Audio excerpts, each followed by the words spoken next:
This channel does not promote any violent, harmful, or illegal activities. All content provided by this channel is meant for an educational purpose only. Cancer Healer Center, a new beginning. কারণ প্রণয়ের বয়ান এবং ময়নাতদন্তের রিপোর্টের মধ্যে বিস্তর অসঙ্গতি।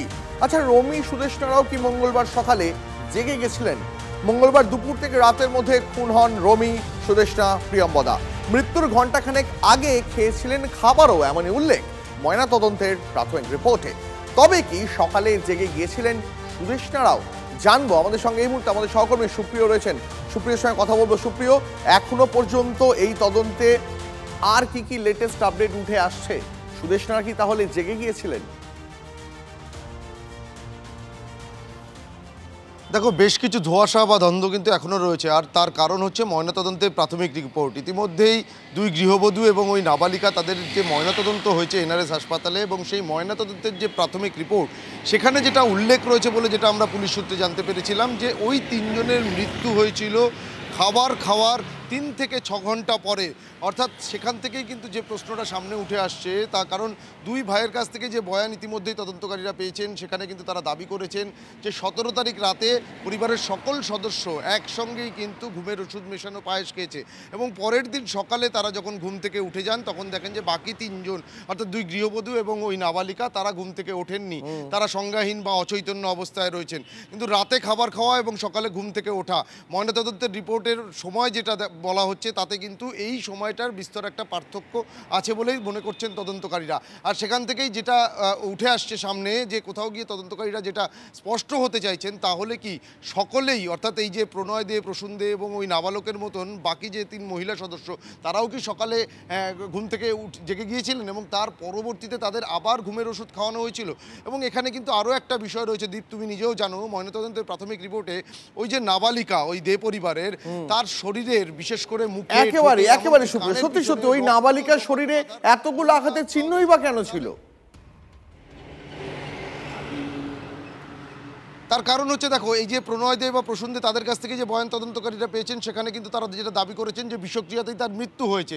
কিন্তু সেটা যদি হয়ে থাকে, তাহলে তার শরীরে এতগুলো জায়গাতে ঘষ্টানো, আঁচড়ানো, এমনকি রক্ত জমাট বাঁধার নমুনা বা দাগ কী করে এলো?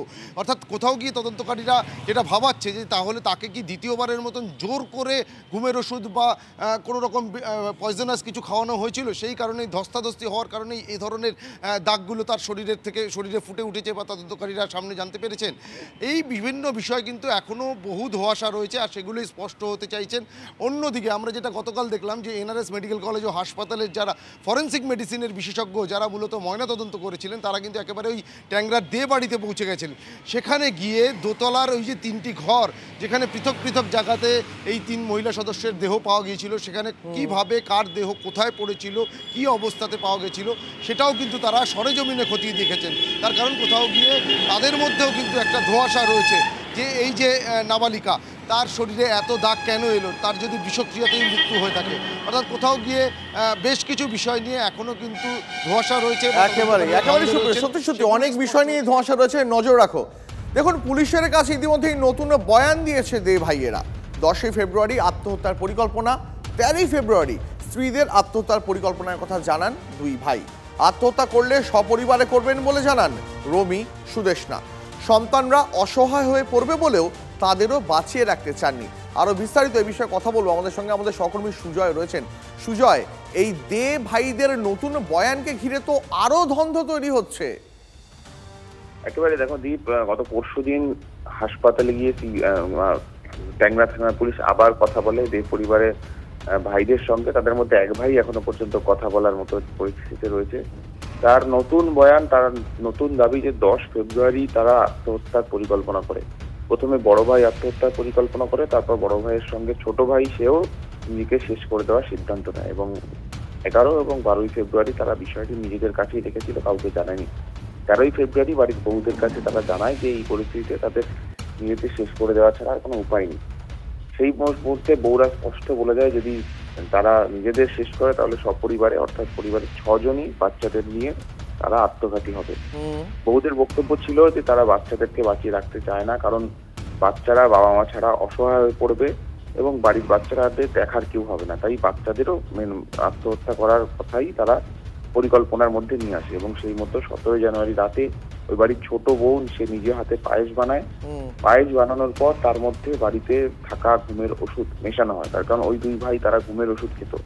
সেই ঘুমের ওষুধ খাওয়ার পরদিন অর্থাৎ 18 তারিখ সকালে দুই ভাই দেখে যে তাদের মধ্যে কোনো ওষুধের প্রতিক্রিয়া হয়নি, কিন্তু বাড়ির দুই বউ তারা বেশ খানিকটা আচ্ছন্ন অবস্থায় রয়েছে এবং বাচ্চা মেয়েটি সে মারা গিয়েছে। তারপর ওই আচ্ছন্ন থাকা দুই বউকে দুপুরবেলা নাগাদ বাড়ির যে ছুরি সেই ছুরি দিয়ে দুই ভাই হত্যা করে বলে দাবি করেছে। এক্ষেত্রে দুই ভাই কিন্তু নিজেদের দায় নিজেরা নিজেদের উপর নিচ্ছে, তেমনটা পুলিশের তরফ থেকে জানা যাচ্ছে বা পুলিশ সূত্রে জানা যাচ্ছে। এবং খুন করার পর তারপর ওই বাড়িতে থেকে তারাও নিজেদের হাতে শিরা কাটার চেষ্টা করে এবং কেটে দেয়, এমনকি বাচ্চা ছেলেটা তারও শিরা কাটা হয়, কিন্তু তাতে তাদের যে উদ্দেশ্য সেটা সফল হয়নি। শেষমেশ 12টা নাগাদ তারা গাড়ি নিয়ে বেরোয়। বুঝতে পেরেছি সুজা, আপাতত ধন্যবাদ তোমাকে, নজর রাখো।